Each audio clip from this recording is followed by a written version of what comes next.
진짜 촬영을 하는군요. 제가 촬영 안 하게 해달라고 말씀드렸는데 해야 돼요.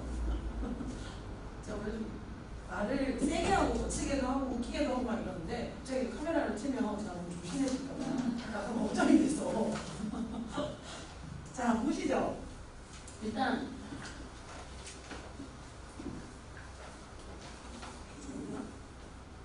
제가 세 번째 설명회로 들어온 이유는 수학 선생님보다 국어 선생님이 조금 더 재밌으시고요. 국어 선생님보다 제가 더 재밌어요. 이게 선생님들끼리도 친하고 막 팀으로 애들 어떤 건 어떤데 하고 막 서로 이렇게 막 사석에서 의논도 많이 하고 그래요. 그런데 자꾸 선생님들끼리 친해지니까 경쟁심이 일더라고요. 그래서 수업을 다 같이 듣는 애들 맨날 붙고 이상민 쌤 재밌어? 내가 재밌어? 이렇게 해서 제가 재밌는 걸로. 이거 학교에서 이게 떴어요. 연구부 교육활동 안내. 어머님들 이거 뽑으셨나요? 이거 없으신 분? 문산당. 다 뽑아드릴게요. 잠깐만요. 학교에서 떴어요. 학교 공지. 저 이거 어머님들 다 하나씩 뽑아드릴게요. 네? 이거 지금 선화1고에서 뜬 겁니다. 연구부 교육활동 안내고요. 그 다음에 신입생 국어 영어 교과 관련 과제 안내도 들어가 있어요. 그리고 이 부분에 대한 시험도 치는 것 같아요. 선생님 일단 주셔봐. 이거 빼야 돼. 이걸로? 여기 뭐 이렇게 영어 표시만 하는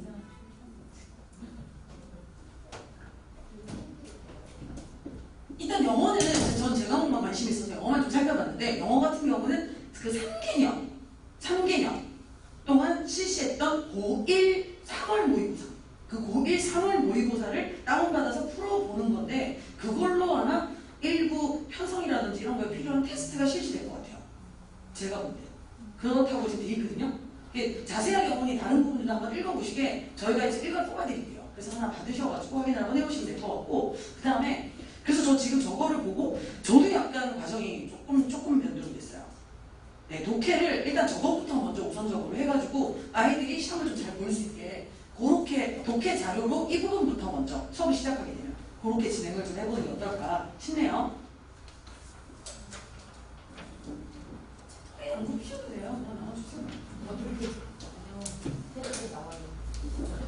누군가 테레비 나오기 싫어. 누군가 얘기 보세요. 누군가 너무 나오기 싫어. 저 옆에만 주세요. 얼굴 나올 거라고. 뒷부분은 필요 없나? 어머니 가벼워 있습니다. 아니 그렇다고 뒤에도 좀 뽑아줄 거다. 여기 앞에만 달라보면 미술부 교육활동 안내도 뒤쪽에 있게 있습니다. 3월 32일 제출인데 한번 뽑아보시면 될 것 같고요. 어쨌든 수학 관련 건 내용이 없고 영어 관련 이렇게 있네요. 그렇죠? 이렇게 해서 여기 나와 있다시피 2019년부터 올해 3월에 실시했던 고1 모의고사 기출문제를 풀어서 네, 그렇게 학력평가를 대비할 수 있도록 그죠? 그렇게 한번 저희가 수업 시간에 진행 한번 독해자로서 해보도록 하겠습니다. 일단 알려드릴까요? 일단 제 자료를 보시면 제 프로필 여기 이렇게 나와 있습니다. 영어 전공을 했고요. 그 다음에 애들 가르치는 교수법에 관한 것도 제가 석사하고 박사 과정에 들어보는데 저는 공부를 잘하는 사람이 아니더라고요. 논문 쓰고 나니까 아 공부를 잘하는 사람이 박사를 해야지 박사는 아니다. 그렇게 해서 이제 대치동으로 한영원이라는 영어학원으로 처음에 들어왔습니다. 왜냐면 그분이 메디어학과 선배세요. 그래가지고 네, 시작을 한 게 지금 16년차, 17년차 넘어가고 있는 것 같아요. 일단 기본적으로 아이들하고 호흡을 굉장히 잘해요. 제 장점인 것 같아요. 호흡을 첫 번째는 잘하고요. 그 다음에 제가 또 두 아이의 엄마입니다. 그래서 아이들을 키우고 저도 제 설명회를 쫓아다니기 시작하니까 이제 어머님들 입장에서 아이들도 보게 되고 또 아이들을 제 아이들 바라보는 시각으로 좀 보게 되면서 막 사랑으로 키우겠다 이런 거 기호가 되게 소리가 너무 어머니들 감동드리려고 하는 것 같고 그것보다는 아 이런 마음일 수 있겠다 이럴 수 있겠다라는 그 입장에 대한 이해가 좀 더 깊어지면서 조금 아이들을 밀착적으로 보게 되는 것 같아요. 그리고 저는 사실 영어 강사가 되고 싶진 않았었는데 어쩌다 보니까 영어 강사가 됐지만 참 잘했다고 선택이라고 생각하는 것 중 한 가지가 뭐냐면 제가 굉장히 털털해 보이고 많이 예민해요.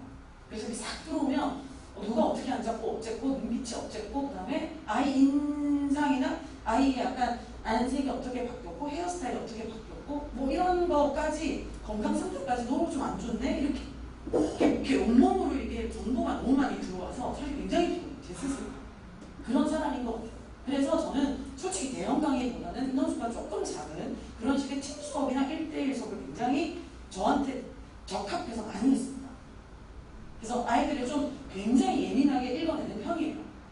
근데 우리 여자친구들이 보통 많거든요. 남자애들이 계시나요? 있긴 있네요. 근데 여자친구들이 많은 수업이다 보니까 굉장히 예민하게 읽어내야 되는 부분들이 있어서 그런 것들을 좀 잘하지 않나. 그래서 한 3, 4년 거치면서 사실 서강예고 수업이 좀 많이 잘해져 왔어요. 그리고 지금 음악과 같은 경우는 막 1등급이 아니라 그 전체 1등급 중에서 1등인 아이들도 막 저가 나오기 시작했고 미술방 같은 경우는 성적이 굉장히 많이 올라서 그래서 지금 12명 팀으로 시작했는데 그게 깨지지 않고 작년 11월부터 지금까지 그렇게 유지가 되고 있습니다. 보통은 좀 빠지거든요. 근데 그 인원보다 더 들어오는 것도 저희 들어오지 못하게 나갔어요. 그 인원을 지켜야 되니까. 제가 생각할 때 한 10명에서 12명 그 정도가 제가 아이들을 다 끌어안고 그다음에 하나하나 챙겨갈 수 있는 캐파인 것 같아요. 제 장점인 딱 그 숫자인 것 같습니다. 그래서 이번에도 인원수를 12명 정도 선에서 그렇게 해가지고 진행을 해보고 지금 생각을 하고 있어요. 넘겨보시면 우리 아이들이 입시 환경에 대한 설명 잠깐 하겠습니다.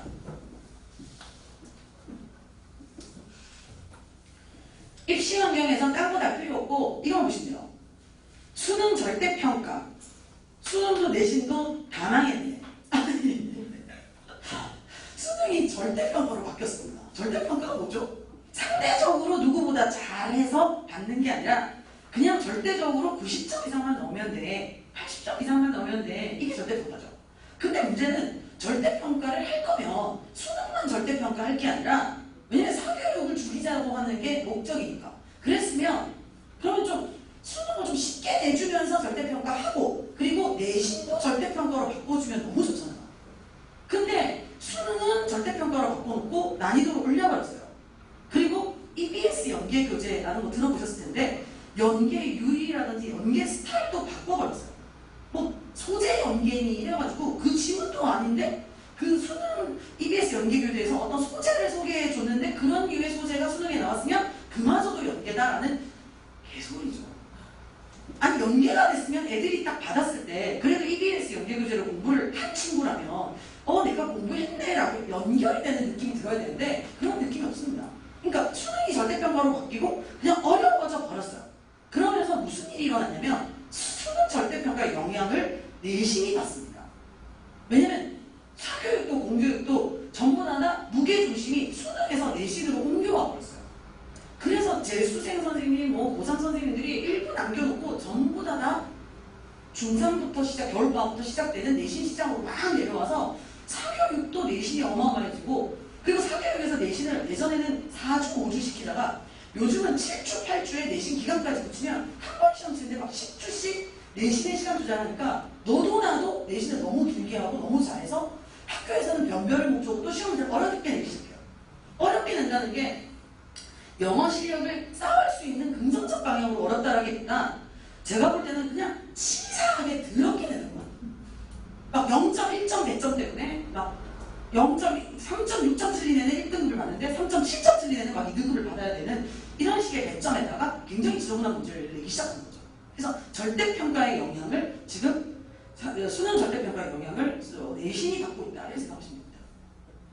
내신 시장이 두터워졌어요. 길어졌어요. 그죠? 그래서 그거에 맞게 학교 시험도 치사하고 어려워졌어요. 그죠? 자, 근데 문제는 뭐냐? 내신은 옛날보다 2배 이상 합니다. 그죠? 근데 나만 하냐고. 딴 애들도 다 할 거 아니야. 상대평가인데. 그죠? 그럼 결국에는 뭐 1등급 받을 놈이 1등급을 받고 2등급 받을 놈이 2등급을 받아요. 그죠?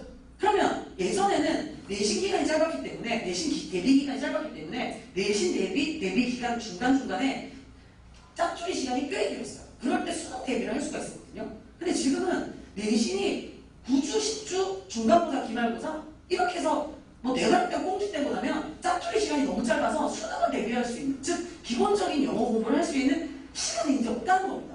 그래서 내신 성적이 나와주는 다행인데 때문에 어중간하게 내신 성적 나오지도 않으면서 계속 학기는 지나가고, 그죠?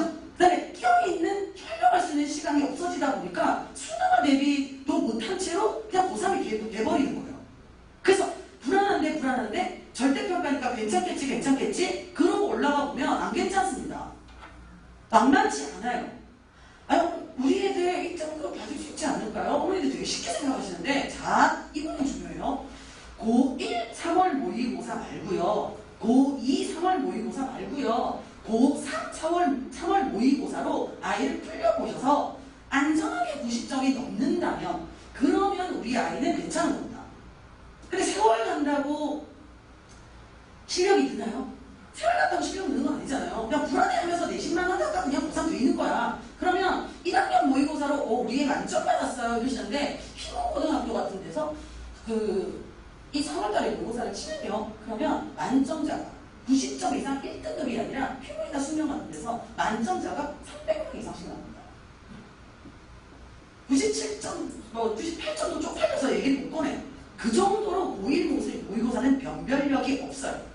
1학년 모의고사, 2학년 모의고사, 3학년 모의고사 이렇게 올라가는 게 아니라 1학년 모의고사 푹 뛰어서 2학년 모의고사, 그 다음에 아예 확 뛰어서 3학년 모의고사로 올라갑니다. 그래서 절대 만만치 않아요. 그래서 어머니한테 부탁드리고 싶은 게 항상 어머니한테 말씀드려요. 자, 어떻게든 짜투리 시장을 활용하셔서 수능이 중요한 방향이나 그런 쪽에 원서를 쓸 걸 생각하고 계신다면 반드시 짜투리 시장 활용을 잘 하셔서 수능에 대한 대비도 촘촘히 할 수 있도록 꼭 하셔야 된다. 이거 부탁드리고 싶어요. 정말로. 그래서 한 2주, 3주 이런 거 날리지 말고 다 찾아내서 할 수 있는 만큼 수능 공부 시키셔야 돼요. 제가 볼 때 그렇습니다. 자, 선화예고의 특징을 좀 볼게요. 선화예고 특징. 일단 이 선화예고에서 사용했던 책들이거든요. 그래도 뭐 고2 때 빠바 이 정도는 좀 괜찮아. 능률책 이런 건 좀 쓰긴 쓰는데, 이거 지금 필수 이거 작년도 주고, 이거 재작년도 주고, 이거는 지금 더 상승이라는 문제를 지금 현재 쓰고 있습니다. 이거만 기억하시면 돼요. 이 정도로 쓰거든요. 근데 이 책들의 공통점이 뭐냐면, 문법 위주의 구성이 되어 있는 문법 기본서에다가 약간 문법적 접근이 되어져 있는 독해 지문들이 붙어 있는, 항상 그런 교재들을 이렇게 선화예고에서 한다 이렇게 생각하시면 되겠습니다. 자, 일단 선화예고 주요 특징 보시면 교과서가 2강에서 3강 정도 들어가고요. 그 다음에 올해는 더 상승이었죠. 이런 문법이랑 독해가 살짝 붙어 있는 부교재를 사용한다라고 보시면 됩니다. 그런데 미술반이랑 음악반이랑 범위 차이가 2배가 나요. 미술반이 범위가 절대적으로 낮습니다. 일단 교과서는 똑같이 들어가는데 부교재를 미술반 같은 경우는 2강에서 기본적으로 2강에서 그다음에 2.5강 이번에는 아마 3강까지도 들어가질 것 같고요. 음악반 같은 경우는 1강 겨우 들어가는데 그 중에서도 또 이렇게 몇 개 지문을 뺄게 이래가지고 한 0.7강 정도 들어가니까 실질적으로 부교재로 따지자면 한 4배 정도 문제가 난다고 보시면 될 것 같아요. 그렇습니다. 객관식과 서술형의 비율을 좀 말씀을 드리자면 그렇게 돼 있고요. 여기서 가장 중요한 포인트가 뭐냐면 시험지 장수가 적다의 중지시입니다. 시험지 장수가 적다. 시험지가 5쪽 남짓이에요. 5쪽. 보통 대치동 평균, 대치동 평균 아니고 그냥 일반 고등학교 고1 평균 시험지 장수가 8쪽입니다. 8쪽부터 시작해. 그리고 정말 많은 학교는 개포고등학교 같은 경우 14쪽, 16쪽까지예요. 그러니까 1번 내는 문해력이 없으면 풀 수 없게 돼 있어요. 그리고 16쪽을 채우려면 지문의 개수가 애초부터 범위 정할 때부터 많았다는 얘기잖아. 그리고 학교에서 독해 위주의 수업을 진행했다는 거잖아요. 그죠? 시험 장소에서 알 수 있습니다. 절대 아니 이거구나. 그냥 문법책이야. 그리고 딸려있는 그 뒤에 그 독해 지문마저도 정말 거의 처음에 수학적이라고 해서 수학적 분석을 하시더라고요. 근데 제가 보기엔 거의 해부학적 분석입니다. 그 정도로 꼼꼼하게 드립다 파서 막 분석해, 문법적. 수능에 역행하는 짓을 하거든요. 그러니까 교재 자체도 그러하고 범위 설정도 그러하고 출제되는 안에 내용 안 들다가도 출제되는 그냥 시험지 장수만 봐도 벌써 각이 나오는 거예요. 수능형 접근을 안 하는 겁니다. 독해로 접근을 하지 않는다고. 자, 수능에서는 17개의 그 듣기와 그다음에 28개의 독해 지문으로 시험지가 총 45개로 구성이 되어 있는데요. 근데 그 중에 한 문제만 문법. 그 45문제 중에 까다로운 문제는 3점 배점 처리를 하거든요. 근데 3점 배점도 아니야, 이제. 요즘은 어쩌다 3점, 어쩌다 2점. 그래서 문법은 2점에서 3점. 한 문제 틀려도 돼요. 97점이어도 어차피 1등도 나오니까. 그러니까 수능에서는 지금 문법을 크게 중요하게 다루고 있지 않습니다. 예전에는 상대평가인데다가 4%까지가 1등 문제잖아요. 상대평가인데다가 문법이 많이 나올 때 3점, 3점, 2점에서 8점까지 배점이 돼서 문법을 놓쳐버리면 1등급을 못 잡았어요. 그죠? 그런데 이제는 수능에서 어법 문제가 안 나옵니다. 그리고 수능에서 묻는 어법은 해석과 관련이 해서 이거 해석이 좀 이상해지는데 해석을 어벌드하게 만들거나 아니면 기본적인 문장 구조, 가장 기본적인 문장 성원에 대한 걸 상식적인 선에서 물어요. 그렇기 때문에 수능 어법은 따로 대비할 필요가 사실 없습니다. 근데 내신에서 놓쳐보죠. 어느 학교 할 것 없이 굉장히 내신에서는 어법적인 거, 서술형, 어법적 접근 이런 거 아직 그대로 하고 있거든요. 이건 어느 학교나 마찬가지의 문제예요. 그런데 플러스 알파로 선언한 그 문제점은 그거에다가 독해에 대한 수업 진행과 독해에 대한 접근을 해줘야 되는데 변별을 위해서 문법이나 서술형을 까다롭게 내는 건 어느 학교나 똑같으나 플러스 알파로 수능에 대한 대비에 대한 것들도 어느 정도 들어가 줘야 되는데 교재 선정이나 교재를 진행하는 방식, 필기 방식, 필기해놓은 거를 보거나 아니면 시험지 장수, 그 다음에 출제된 걸 보면 수능으로의 접근은 하나도 이루어지지 않고 있다. 이렇게 생각하시면 됩니다. 이해 안 되셨죠? 시험지가 목적인 학교는 거의 없어요. 거의 없어요. 자, 보겠습니다. 객관식은 수능 유형으로 비교적 골고루 출제됩니다. 그냥 객관식이라는 게 오지선다라는 거잖아요. 수능에서 다 오지선다가 나오니까 뭐 수능 출제라는 게 나는 건 아니고요. 그렇다고 보시면 되죠. 수능에서는 보통 빈칸 추론 문제라든지 문장 순서, ABC 순서 잡거나 아니면 1, 2, 3, 4, 5 중에 문장을 집어넣으라는 문장 삽입 이런 부분이 3점 배점 처리로 이렇게 좀 그 다수로 출제가 되는 중요 유형에 속하는데요. 내신에서는 그 중요하다는 수능에서의 유형이 그닥 중요하지 않습니다. 왜 중요하지 않냐면 이미 다 공부한 지문을 빈칸 뚫어서 시험에 나온 거죠. 그리고 그 빈칸을 살짝 단어를 바꾼다 하더라도 동의어로 좀 바꿔 나오는 정도여서 예측이 이미 다 되어져 있어서 빈칸 추론 문제가 즉 수능에서 말하는 취약하다는 유형이 내신에서 어렵지 않습니다. 그렇게 이해하시면 됩니다.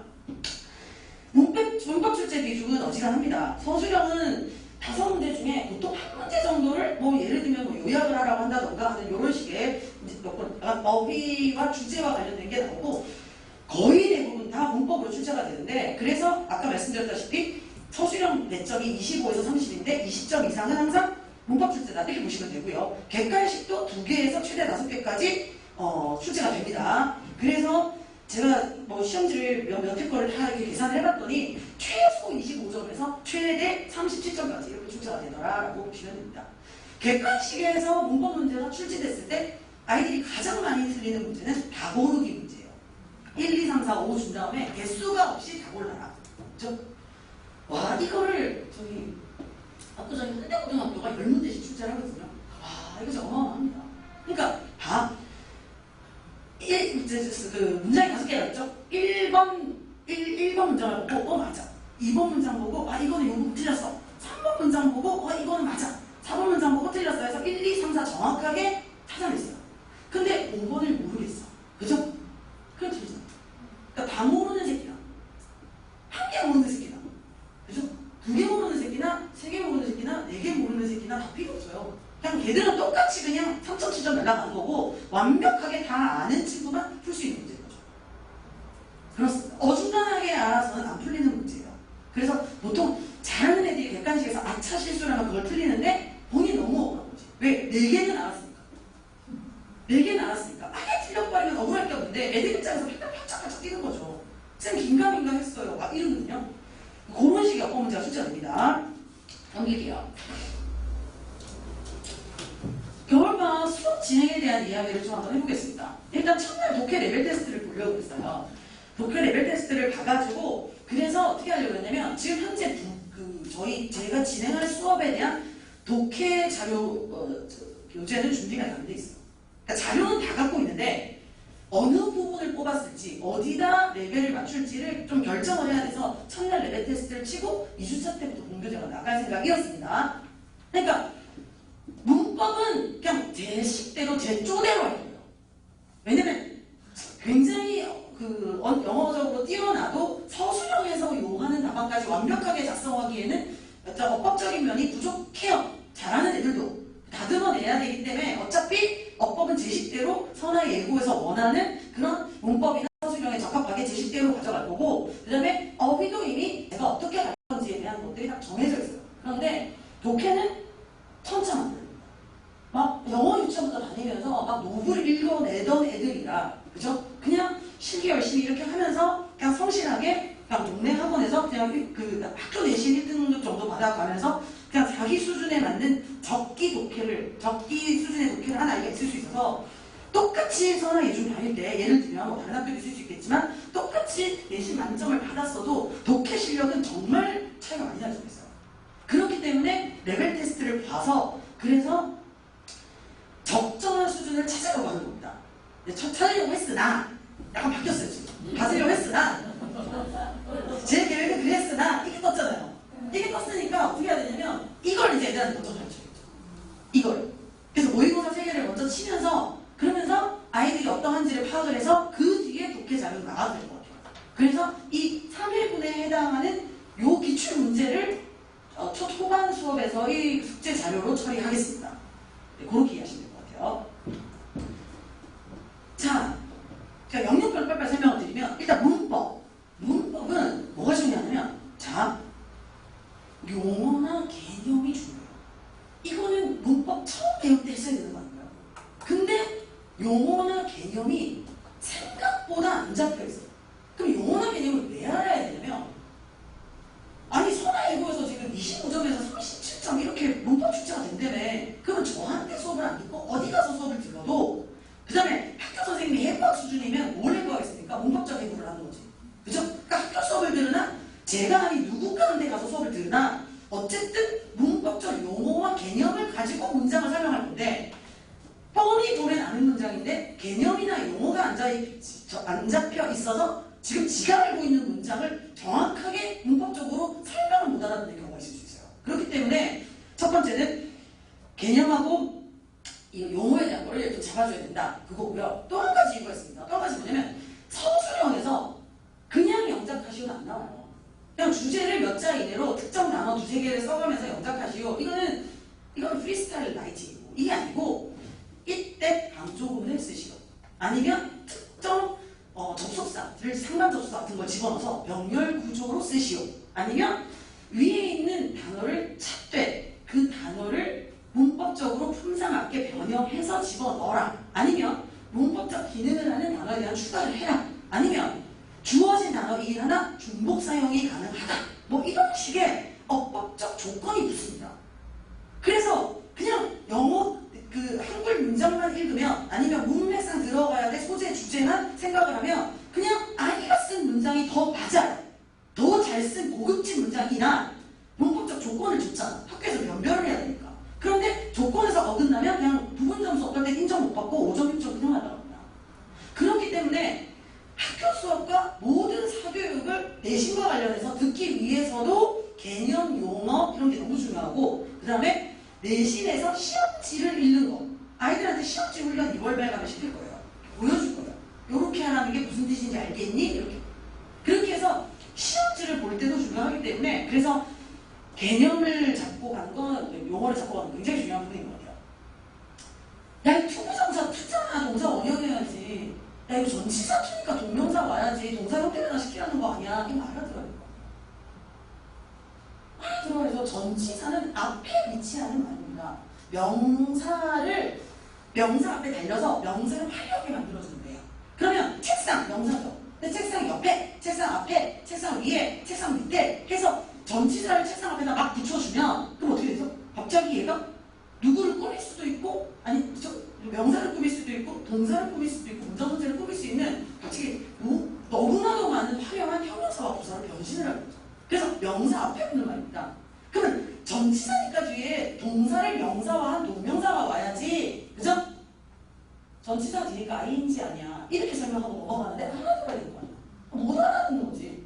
그다음 이거 지금 시간 조건 부사절이잖아. 부사절이잖아.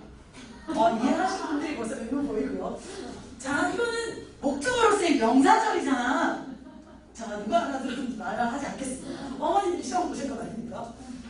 문장 성분으로 쓰였으면 명사절이고 완벽한 문장 앞뒤로 컴마 찍어 붙었으면 부사절인데 중요한 게 뭐냐면 시간 조건 부사절은 미래를 현재로 처리합니다.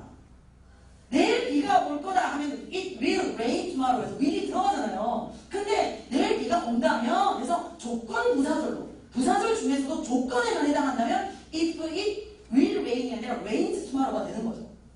그럼 명사절인지 부사절인지부터 구분을 해야 시제처를 어떻게 할 건지를 연결이 되는데 이게 그냥 if장만 나오면 부사절인 줄 알아. 아니거든요. 문장 성분으로 쓰였는지 아닌지부터 구분할 줄 알아야 됩니다.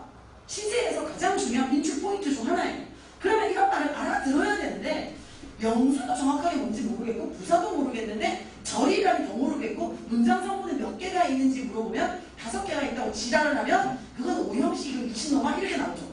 못 알아듣는 거지.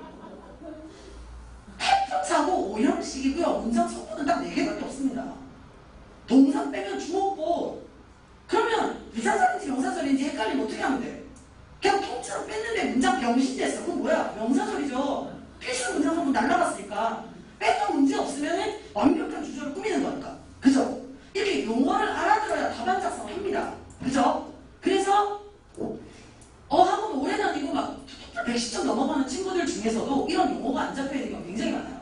그럼 용어만 잡는다? 그건 아니죠. 용어랑 개념을 잡아가면서 실전 문제로 계속 적용을 시켜 나가는 이제 훈련을 해야 되겠죠. 그런 식으로 문법을 처음부터 진행이 될 거고요. 독해는 어휘랑 맞물려서 가야 되는 것 같아요. 무조건.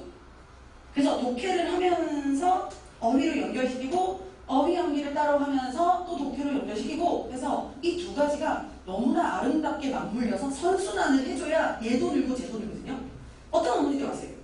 우리 애는 300개 외우고 오라, 500개 외우라, 막 누적해서 1000개 외워라. 그죠? 이렇게 해도 우리 애는 다 외워가서 통을 한다는 거야.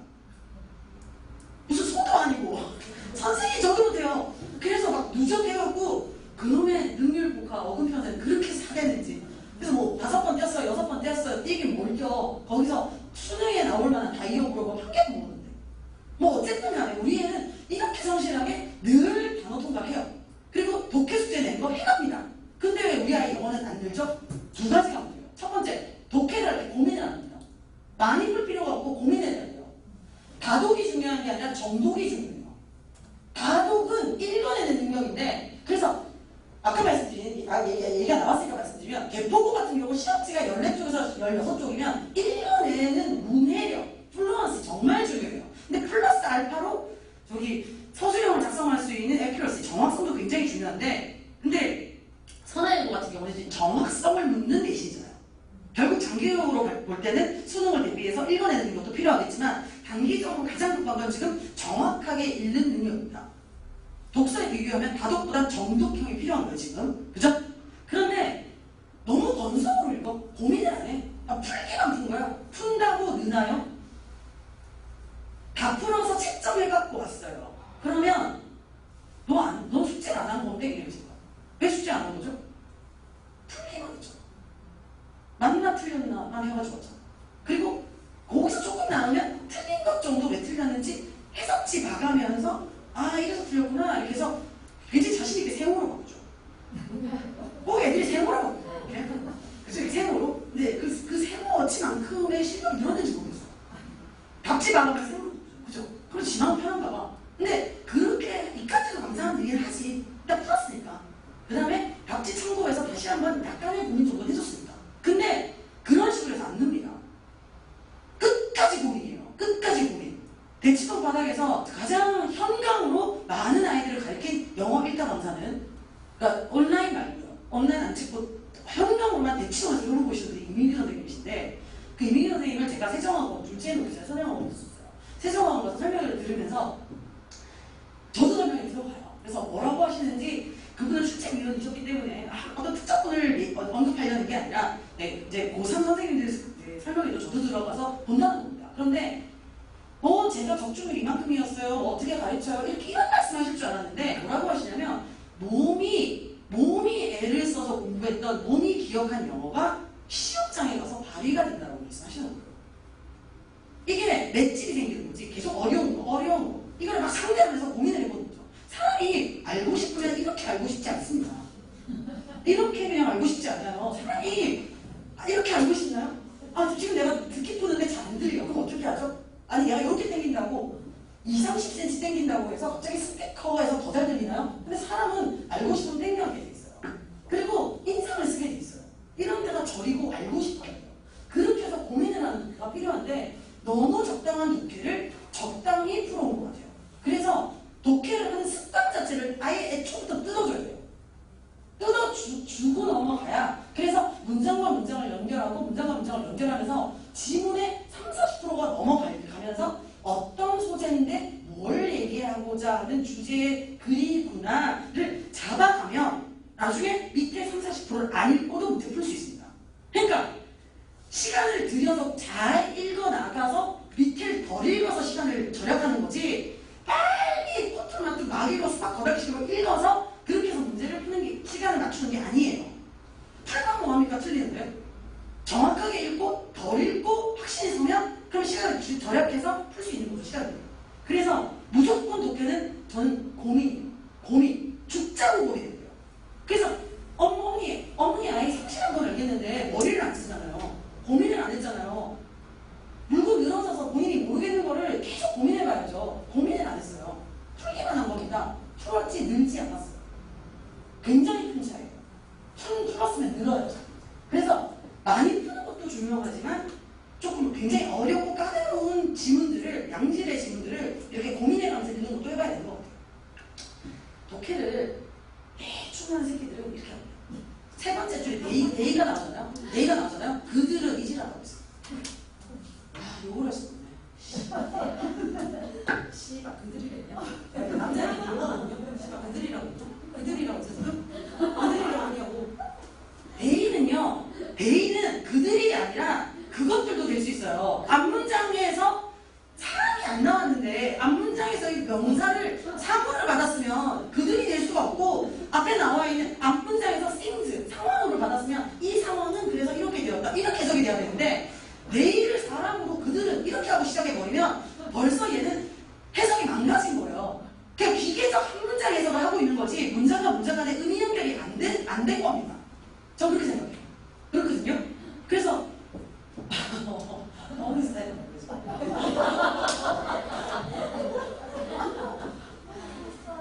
남편들 이렇게 웃어주면 좋을 것 같아요. 좋네요. 남편 얘기가 그래 진짜 갑자기 남편은 로또라고 하더라고요. 사람들이. 들어보셨죠? 로또 한 개도 안 하잖아요. 한 개도 안 하잖아. 어떡할 거야. 애들 생부니까 살아야지. 자, 다시 문법은 독해는 고민입니다. 깊은 정도 훈련. 됐죠? 그리고 깊은 정독을 하면서 나오는 단어가요. 내 겁니다. 고민하면서 읽죠. 또 읽죠. 단어만 외워서 전 절대 해석지 보지 않는 게 제 독해 비결이에요. 절대 해석지 보면 안 돼요. 단어는 다 찾아야 돼요. 절대 해석지를 보면 안 돼요. 애들이 풀고 틀리잖아? 이거 맞출 수 있었을 것 같아. 아까워. 이런 무슨 짓을 하냐면 넘겨서 해석지를 지가 해석 맡겼던 해석지를 싹 봐버려요. 그러고 해석지를 본 다음에 지문을 보잖아요? 그럼 어떻게 되죠? 마술같이 해석이 되죠. 근데 그거는 영어적으로 늘지 않았고 한글이 기억했는데 그 자기가 기억한 한글 내용에 맞게 영어가 보이는 겁니다. 좀 지나서 다시 풀리면 그 문장 해석도 못해요. 그러니까 푼다, 채점한다, 그 다음에 뭘 하냐면 단어를 단어 뒤에 있는 건 단어 다 봐도 돼요. 다 보고 찾아도 돼. 그렇게 해서 단어를 딱 대입을 해가지고 해석이 되는지를 다시 보는 거죠. 그런데 해석이 되면 뭐의 문제였죠? 단어의 문제였죠. 단어 몰라서 못 푼 거잖아. 답이 수정입니다. 근데 그래서 단어 찾아서 한 문장을 더 달성을 했는데 이 문장 중요한 것 같은데 어떻게 되는지 잘 모르겠네. 왜 이렇게 어렵지? 깝깝하지? 이거는 지금 문장 구조가 복잡한 엇박자 문제일 수 있거든요. 그죠? 근데 그것도 아니야. 심지어 이제 그러고 난 다음에 고민 다 끝난 다음에 해석지 봐도 돼요. 그때는 이제 해석지를 봤는데 해석지 받고도 답을 못 고쳐서 뭐의 문제죠?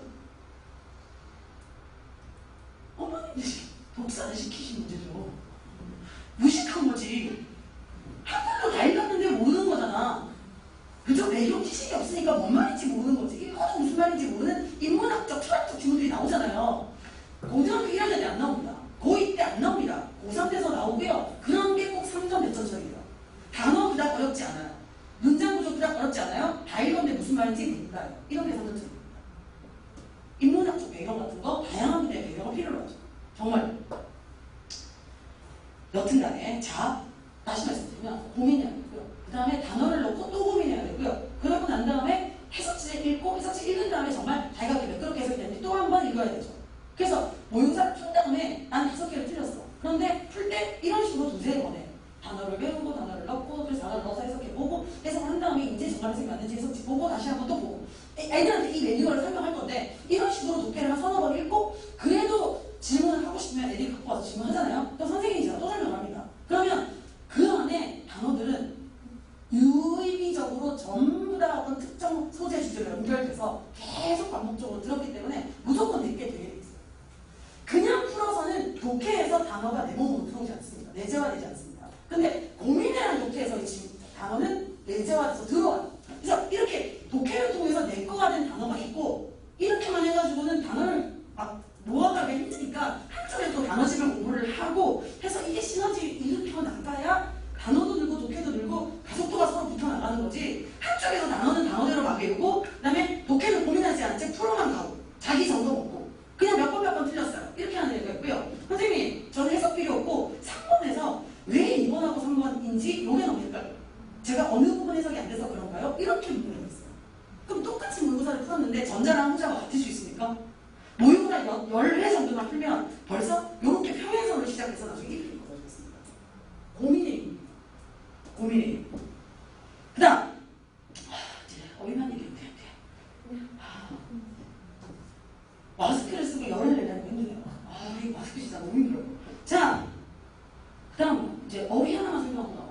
자, 어휘는 저는 수업 진행합니다. 어휘는 쥐가 해야지 무슨 어휘의 수업 진행을 해. 이럴 수도 있겠지만 저는 어휘를 예를 들면 숙제를 뭐 90개 된다, 120개 된다 이렇게 하면 그 중에서 중요 다이어나 유의어에 대한 저는 수업을 진행해요. 그래서 제가 샘플로 수업을 지금 할 거예요. 5분만. 근데 이 수업을 들으시면 죽을 때까지 이 단어는 까먹지 않습니다. 처음에는 시간이 아깝다고 생각했어요. 뭐 어휘를 설명해. 지가 성실하게 외우면 되지. 라고 얘기했는데 그게 아니라 아이들이 저는 지문을 읽으면서 이 단어는 이렇게 쓰이네. 이 단어는 이렇게 쓰이네. 이런 느낌이네. 이렇게도 쓰이네. 저는 독해를 많이 해서 수능에서 어떤 식으로 나오는지 어떤 특정한 단어지만 여러 개의 다이어적인 감을 가지고 있지만 아이들은 감이 없잖아요. 그런데 아이들한테 다이어 프린트 나눠주면서 그죠? 뭐 한 단어당 5개 뜻 이렇게 있는 거 5개씩 외우고 이렇게 하면 아까 그 고민하는 그 여자아이는 분명히 다 외워가서 만점을 받고 집에 가겠죠. 그쵸? 하지만 감이 없는 상태로 달달달만 외워와서 쓰면서 반하려고 합니다. 휘발성 단어 암기예요. 자기 거 안 됐고 독해로 연결 절대 안 해요. 그래서 저는 단어를 수업합니다. 단어 수업. 다음번 나갈 거 단어 수업을 하는데 이 부분이 굉장히 중요한 것 같아요. 제가 일브라운이라는 학원에서 저기 어휘 수업을 특강을 겨울방학 한 3, 4년 걸쳐서 했었는데 그럴 때도 제가 이거를 했었는데 너무 효과가 좋고 적용이 되더라고요. 이 작품 끄면 동작이 좀 필요해요. 저 원래 반팔 티셔츠 사기를 내내 입고 다니는데 설명하려고 이걸 더 줄 것 같은데. 자, 할게요. 디파짓이라는 단어와 위드 드로라는 단어를 설명할 겁니다.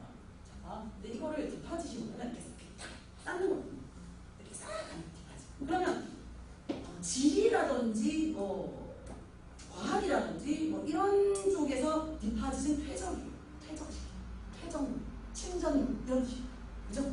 그러면 흙이 쌓이면 퇴적, 침전 뭐 이런 말을 쓰겠지만 그런데 돈을 쌓으면 뭐죠? 예금이 됩니다. 그래서 은행에다가 돈을 디파짓 하시겠습니까? 라고 하죠. 돈을 쌓는 거죠. 예금, 적금 그것도 되고 그 다음에 뭐 2천만 원에 월세 300만 원 이렇게 하면 2천만 원 딱 쌓아주는 겁니다. 그래서 넣어주는 거잖아. 그래서 보증금이라는 기술도 쓸 수 있어요. 그래서 이게 어떤 지문이냐에 따라서 퇴적이냐 아니면은 돈을 갖다 이렇게 쌓아두는 예금이냐 예치금이냐 보증금이냐 이렇게 쓸 수 있죠. 그죠? 자, 근데 돈을 이제 넣어놨어. 또 빼야 될 거 아니에요. 그죠? 빼는 걸 뭐라고 그러죠? 위드 드로라고 그러죠.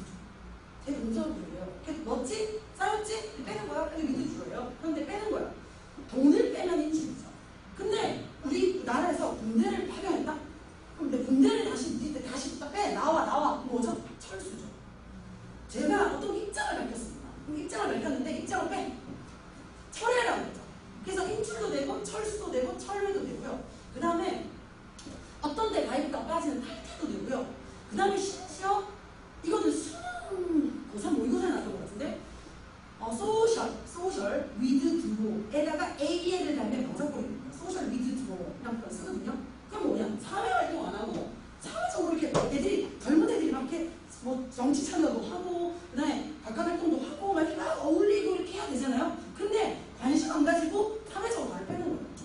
히키코모리 현상이라고 하죠. 그죠? 그런 식으로 사회에 관심 없이 혼술, 혼밥, 혼 넷플릭스, 뭐 혼자 게임 이런 거 하면서 온라인 세상에 그치고 사회적 참여를 안 하는 걸 갖다가 소셜 미디어 들어오려고 합니다. 그리고 좀 더 가면 뭐 마약이나 술 같은데 발을 담궜다가 이렇게 빼는 거. 그래서 의학 용어로서의 소셜 미디어 드로얼이라는 단어는 금단 현상이에요. 그걸 끊기 내지는 거기에 따르는 금단 이거를 미디어 드로얼이라고 합니다. 그죠? 그냥 안 까먹으실 것 같죠? 쌓이는 거, 그죠? 이렇게 쌓이는 거, 이렇게 쌓이는 거 상황 완전 다른데 뒷파짓이야. 빼는 거, 돈이 됐던, 입장이 됐던, 군대가 됐던, 활동이 됐던, 아니면 뭔가에 나쁜 것에 빠졌다가 빼는 것이 됐던, 빼는 게 또 미드 들어오는 거죠. 그죠? 근데 이거를 아이들이 한 줄 이렇게 돼 있는 걸 나눠주고 프린트로 외워와. 이렇게 하면 밑에 예문 하나하나 봐가면서 나눠줄 때도 많을 텐데 그렇게 안 해요. 근데 선생님이 몸으로 설명하잖아요. 몸으로.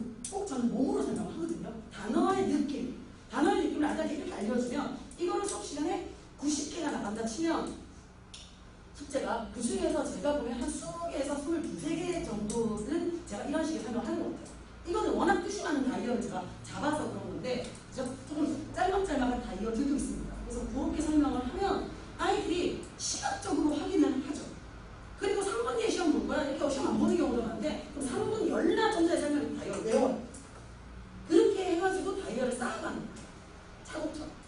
그래서 문법은 뭐 실전 문제 푸는 거고 다 서술형으로의 적용까지 가겠지만 가장 기본적인 어휘와 개념에 대한 독해는 고민, 그 다음에 독해를 어휘로 연결시키는 부분, 그리고 어휘는 아까 말씀드린 것처럼 다이어적인 강의 진행 이렇게 해서 진행된다고 보시면 되고요. 그 다음에 이미 저희 조교들은 예정이 되어 있습니다. 저희 조교들은 기본적으로 공부를 좀 잘하는 아이인 것도 맞지만 제 제자들이 많아요. 그래서 제 수업을 들어서 심지어 중3 겨울인데 지금 군대 갔어요. 뭐 전역한다는 분들이 있고요. 그래서 선발에 척척 맞아서 제 수업에 대한 이해도가 굉장히 높아요. 그리고 저는 제 조교는 제 새끼이기 때문에 제가 지켜요. 그리고 모든 엘부든 여기든 어느 학원이든 가면 저희 아이들, 저희 조교들은 데스크가 입댈 게 없어요. 자기 자리 정리, 예의 바르고 인사성이 좋고 그렇습니다. 그죠? 갑자기 제 조교 자랑하는 건 제가 그 정도로 공을 들인 제가 학생 때부터 키워온 아이들이어서 그래서 제 수업에 대한 신뢰도와 이해도가 굉장히 높고 그래서 악착같이 저를 지켜주려고 제 수업을 열심히 보기로 진심으로. 네, 그렇기 때문에 그런 조교들이 붙어서 수업 진행할 거고요. 그 다음에 저희는 한 달에 한 번 월급 주는 날 알바비를 100%잖아요. 11,000원씩을 주는데 그런데 아이들이랑 꼭 아이들에 대한 이야기예요. 그래서 밥 먹는 자리나 술 먹는 자리 꼭 마련합니다. 그래서 다른 학원 조교들하고도 같이 다 제 제자들이지만 그래서 어떻게 하냐면 애들도 시험을 보고 이렇게 할 거 아니에요. 그럴 때 뭐 선아이가 자료작업이 많이 필요하다 이렇게 하면 그런 걸 같이 막 연기해서 도와주기도 하고 그 다음에 선생이 나가 있을 때 조교가 지도하는 과정에서 아이들한테 또 발견하는 부분들이 있어요. 그래서 선생님이 제가 볼 때는 아이가 시험을 칠 때 핸드폰을 보는 척하면서 찍어서 나간 작성하는 것 같습니다. 그 다음에 채점을 해보니까 아이가 이런 부분은 이런 것 같은데 안 읽고 푼 것 같아요. 뭐 아니라든지 이런 식으로 그 조교들이 그 정도로까지 수업은 제가 하지만 놓치는 부분을 잡아줄 정도로 그렇게 밀착적으로 움직이고 그 다음에 저기 데스크가 어마어마합니다. 저보다 우리 아이들 먼저 아이들이 들어오고 나가고 저거 하는 거를 전부 다 기억을 해서 저는 선화외고 수업을 여기서만 하지만 다른 선생님들 중에서는 이 학원 저 학원에 선화외고 또 특정으로 수업을 하시는 분들이 있을 거 아니에요. 한 반년만 지나면 뭐라고 하냐면 똑같은 선생님의 수업이지만 이왕이면 데스크의 관리라든지 이런저런 것 때문에 풀딱 가서 수업하고 싶다. 이렇게 하는 경우가 실제로 너무너무 많아요. 그래서 밀착적 어떤 관리가 데스크가 또 많이 도와주고 그리고 제가 놓치는 부분, 어머님들이 불안해하시는 부분은 워낙 원장하고 저하고 오래된 사이에 있어서 원장님 보시고 소통을 많이 하다 보니까 그런 것들이 굉장히 딱 맞아 떨어져서 그렇게 해서 관리가 되는 것 같아요. 개인적인 이야기가 하고 싶으신 분들은 자기 스펙이 힘드시잖아요. 데스크에다가 번호를 남기시거나 하면 제가 순차적으로 연락을 드려서 상담도